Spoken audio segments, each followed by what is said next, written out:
लक्ष्मण जी ने सियाजू के चरण की तरफ देखकर कहा था, इस रेखा को पार मत करना। किसी की सामर्थ्य नहीं है कि इस रेखा को क्रॉस करके आपका कहीं भी अमंगल कर सके। बस मेरी प्रार्थना है कि मैं जब तक रघुनाथ जी के साथ वापस ना आ जाऊं, इस रेखा को मत पार करना। अब रेखा से पार कराने वाला भी साधारण बुद्धि नहीं रखता, वो भी माया से प्रभावित, बड़ी प्रवीणता में माया अपना काम कराती है। उसने साधु वेश रखा, भिक्षाम दे।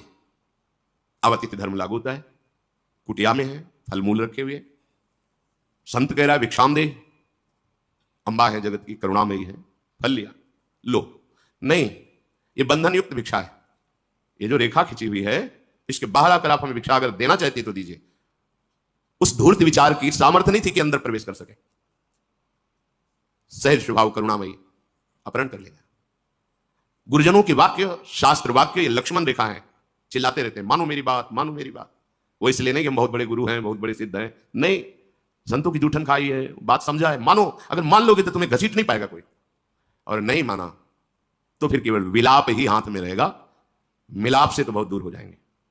ऐसा ही हुआ। सर्वसमर्थ प्रभु के होते हुए भी उस रेखा, वो प्रभु में ही रेखा थी, भस्म हो जाता। ताकत नहीं थी रावण की कि अंदर कदम रख सके, भस्म हो जाता।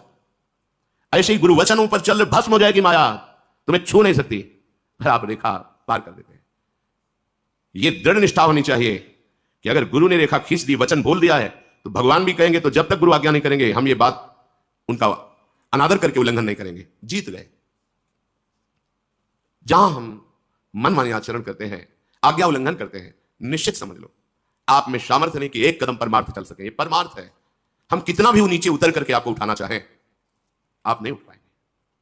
आपका हृदय जहां अवहेलना की, वैसे विरुद्ध आचरणों में युक्त हो जाएगा। हमारी पकड़, हमारी दृष्टि बहुत दूर हो जाएगी आपसे, पास रहते हुए भी। इसलिए प्रार्थना है, आप अभागी नहीं हो, आप भाग्यवानों की पंक्ति में हो।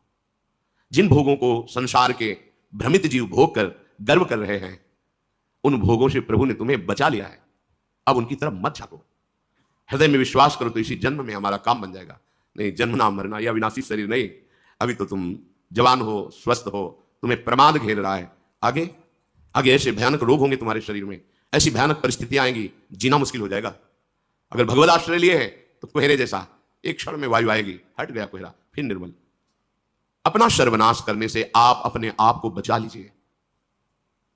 कोई दूसरा तुम्हें नहीं बचा सकता।